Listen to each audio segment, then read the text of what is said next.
Здравейте на всички! Включвам се за кратко, за да отговоря на въпрос зададен ми относно това как работи Theta Healing, за какво се използва, за кого работи и в какви случаи работи, което е много важен въпрос. Theta Healing е инструмент за вътрешна работа, вътрешна енергийна работа, който помага на това да открием скрити модели и убеждения. Най-вече в корена си всъщност са убежденията, които формират нашите модели, нашето поведение, нашите реакции, действия и емоции. Да кажем, че убежденията са ядрото, изначалното в нас, които се формират по различни начини и вече зависи от вярванията на самия човек. Те формират се и от семейната среда, и от социалната среда на най-базисно ниво, но всъщност на едно по-дълбоко ниво те се формират и от минали животи за хората, които вярват в тях, защото все още има такива хора, които не го възприемат по този начин живота и света. Та всъщност, да, Theta Healing е много добър инструмент за хората, които осъзнават, че имат даден казус, повтарящи се модели в живота, почти всички ги имаме. Може да сменяме много работи. Усмихвам се, защото ми е познато. Както знаем и във връзки, нищо ново няма да кажа с това тук. Това, на което искам да наблегна и акцентирам е, че ако си забелязал, че имаш повтарящи се модели, осъзнаваш откъде са, разбрал си каква е тяхната роля, защото това е път. Всеки модел и всяко убеждение имат различна роля и функция. Има убеждения, които е добре да бъдат там, дори и да изглеждат негативни. Дори и да изглежда, че ти вредят. Добре е да бъдат там. Защо?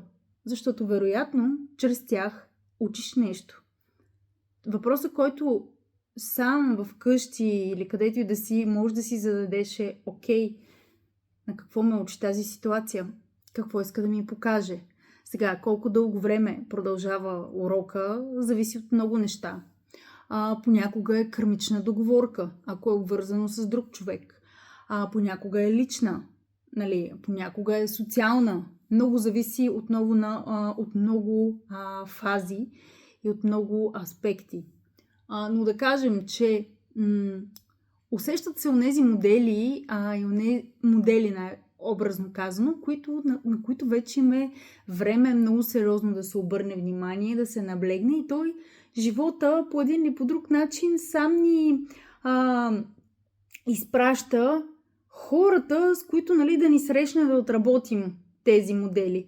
Като огледала, хора, които са били там, хора, които много добре познават ситуацията и как да те преведат. Всъщност това е идеята. Идеята на Theta Healing не е да те излекува. Той не лекува нищо. Да, има лечебен процес, възстановителен, така да кажем, но той сам по себе си, нито той, нито човекът, който присъства в процеса, в ролята на водач, не лекува. Той е само проводника на самия процес. И от тук вече зависи самия човек, какъв проводник е. И съответно, този, който е готов да работи, с каква нагласа, с какво желание, с какво намерение идва. Разбира се, най-добрият вариант според мен единствен, когато човек е готов и да види истината, и да се сблъска с болката. Напоследък работя с хора, с които се вижда, че не всеки процес е болка и сълзи, не всеки процес е навлизане в ядрата на земята, в недрата на земята и търсене дълго време на убеждението. Оказва се, че може да бъде и по-леко, оказва се, че може да бъде и без сълзи, оказва се, че може да бъде с наистина голямо осъзнаване, но когато човек е отворен и е готов наистина да да направи крачка към себе си. Разбира се, това е трудно. Това е свързано с поемане на, някои ще кажат, вина, лична отговорност, и в двата случая има тежест. И всъщност чувството за вина, зависи дали е полезна или не, е свързано с това, нашата готовност да израснем. Защото много често чувството ни за вина, което тук може да се появи, е, че ние предаваме родителите си на много подсъзнателно ниво или не чак толкова, защото предаваме моделите, които сме възприели от тях. Обаче това не означава, че пък тези модели към настоящия момент и етап в живота ни пък са полезни за нас. А в крайна сметка ние сме тук, или поне голяма част от хората сме тук след родителите си, за да се постараем да подобрим системата, в която са ни изпратили или сме избрали сами да дойдем. Та всъщност Тета Хелинг помага на хора, които са в яснота, че има проблем, наблюдавали са дълго време, работили са със себе си, наясно са с тези процеси, но не успяват да направят преработката, превключването. Няма го моста от едната точка до другата. Както всяка сфера има треньор и учител, поне в началото, така и в невидимата сфера има треньор и учител в началото. Хубавото при Тета Хилинг, специално този инструмент, е, че може да се използва след време от хората и за самопомощ. Като тук искам да кажа, че много зависи от човека. Има, както се знае, хора за всичко. На някои хора им пасва идеално и точно инструмент, за други е друг. И това е прекрасно, че има избор. Така че, за теб, ако имаш мъгла, неяснота, тревожност, ако усещаш, че интуицията се сблъсква с страховете почти 50 на 50 и да кажем не е постоянно, има моменти, в които се успокоява, после пак идва, успокоява се, после пак идва. Можеш да работиш с човек, който практикува този инструмент. Има, разбира се, пак казвам, други начини, зависи каква е целта, и много е важно, когато човек избира да работи, да е наясно със себе си каква е неговата цел, какво е неговото истинско намерение. И още нещо се сещам да споделя тук, че ние не чистим рода, не преобразуваме кармата на рода на родителите и така нататък. Това, което правим е, ще го кажа по мой начин, порастваме. Как порастваме обаче? То не става рязко за един ден. Затова много обичам и природата. Тя показва. От семето до плода процесът е дълъг. Зависи от растението. Така и при хората. Как порастваме обаче?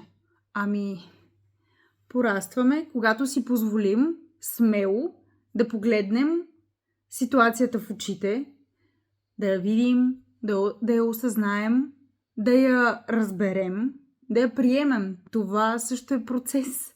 Вътрешен обаче. Той не се вижда.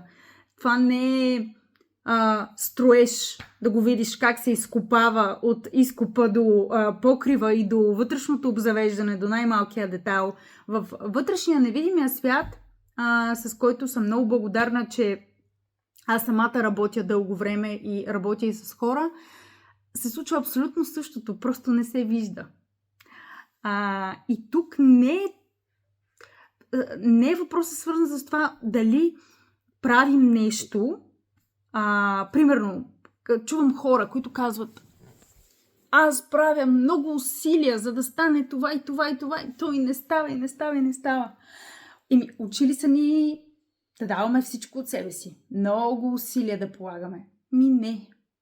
понякога просто е нужно да се смени гледната точка. А защо не сменяме гледната точка? Защото сме лоялни. Та всъщност порасваме, когато през любовта, а не през ината, избираме нашата истина за конкретния момент, но не е удобната истина, а това, което сърцето ни счита за този етап за истина и е спокойно с този избор. Защо? Защото не го прави през егото. Ето това е нужно да се смени. И понеже така е създаден света, аз мисля, че и преди е бил така.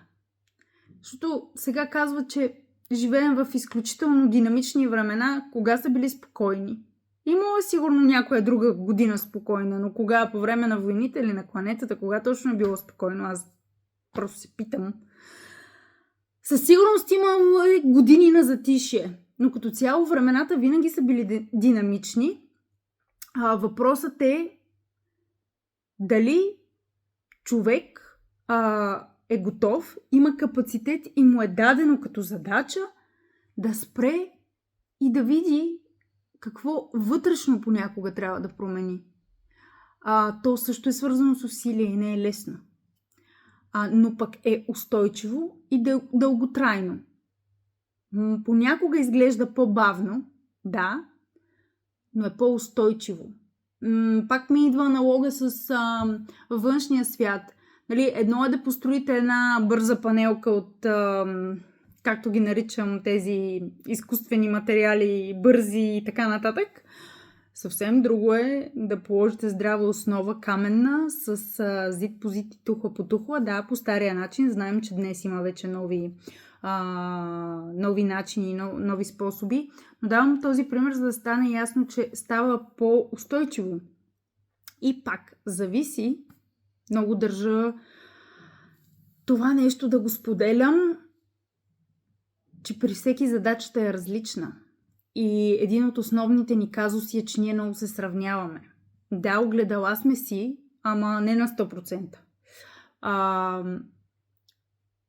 Това, което ни се губи е, че забравяме да видим нашето място къде е, гледайки постоянно другите. И оттам се губи центъра, оттам се полагат неимоверните усилия за нещо друго и оттам после връщането е много трудно. И го казвам и от личен опит и според мен повечето от вас са преминали през подобно нещо. Та всъщност започнах аз от Theta Healing отново, тъй като така ме питат хора, добре, нали, кажи как всъщност, какво прави този метод, нали, гадаят какво. Като цяло, малко с думи е трудно да се обясни, защото това е способ, който се преживява. С това леко ще финализирам това видео. Те много неща, всяко едно нещо реално се преживява, но какво се преживява тук? Готовността за промяна на модела и осъзнаването, че повече по един стар начин просто не може да се продължи. Често ние вътрешно го знаем, но това, което не знаем е новия инструмент, новия прибор. И затова често не пускаме стария прибор. И много често знаем, че трябва да го пуснем, но не може да си представим какъв е новия. От страховете, то не е от друго. Не може да си представим, а дори да си представим, не може да се свържем с чувството. Защото представа и чувство са две различни неща. Та, всъщност, да. Смятах да направя медитация, но всъщност реших да се включа с тези въпроси, защото ги смятам за малко по-важни за момента. И отново, убеждението е вярването, което нашия мозък възприема за истина. А то може дори да не е истина в сегашния момент. Затова е нужно осъзнаване. Но до осъзнаването има стъпки, като всичко в външния свят. Пример, да отидете от вкъщи до работа, се искат стъпки. Нали? Да не ги изброяме, при всеки са различни. След убеждението се формира модела, който всъщност определя нашето поведение спрямо тези вярвания. А тези вярвания, те са имали своята роля и функция, но дали към днешна дата имат такава? Дали към днешна дата те ни служат и ни защитават под някаква форма? Или всъщност вече по-скоро ни тежат и се превръщат в една окова? Така че тук идва във вътрешен план работата с този инструмент, който, ако човек е готов, може да го промени. Разбира се, понеже го повторих няколко пъти, всеки може да намери неговия начин. Аз просто споделям този. След това имаме стъпки на осъзнаване, разбиране, приемане, което е много важна част от процеса, за мен много трудна. Има момент на интеграция на новото, на което също му е нужно време. Съзнанието, клетките, тялото, възприятието да свикне с това ново. Ти до вчера си бил кой знае колко години живот и дори понякога назад нещо старо. Да, има нови неща, с които много бързо се свиква, но има други, с които не толкова. Докато се интегрира и се възприеме всъщност новия модел, стига човек да е готов. И това понякога трае в много различни периоди от време. Месец, години, животи, зависи от модела. И също така, едно убеждение е толкова силно, колкото страх и емоция са вляти в него. Така работи. Много интересно работи този свят. Също е много интересно как си прилича и външния и вътрешния свят, как има отражение. Наистина, понякога с леки изключения на външния и вътрешния ни свят. И всъщност това исках да споделя. То си стана цяло видео, така че на който му е било интересно, ще се радвам. Като за финал, тъй като попадат ми едни много интересни видеа, на които аз лично не съм присъствала, за пак тип енергийно лечение, който е свързано повече с гръбначния стълб и нервната система, които така излизат в пространството онлайн. Наблюдавам как телата на хората се движат и е също много интересно. Прилича на болен терапия, която може някой от вас да е пробвал. При мен лично има много голямо въздействие, въпреки че там има леко докосване, докато тук в този тип терапия, на която забравих в момента името, няма докосване, енергията си работи. Въпросът е, че тя изглежда много добра, като ключ и добър старт за освобождаване от напрежението от тялото, което е свързано с тези вкоренени модели. Помага. Защо я намесвам нея, само да кажа? Защото тя се вижда, когато се демонстрира. Вижда се какво се случва с тялото на човек и е много интересно дори за самата мен, но не се вижда какво се случва във вътрешен план. Докато с този процес не се вижда. Преживява се. И е уникално. Това, което може да се види и да се следят, са просто как идва човека, на какъв етап е, какъв резултат има спрямо вътрешната му готовност за промяна. Благодаря ви, че бяхте с мен. Аз съм Евелина. Благодаря ви, че бяхте с мен. Ако сте останали до край с това видео, ще направя още видеа по темата и разбира се, скоро очаквайте още медитации. Може да харесате това видео, ако е било полезно за вас, и да се абонирате за моя канал. Прекрасен ден на всички!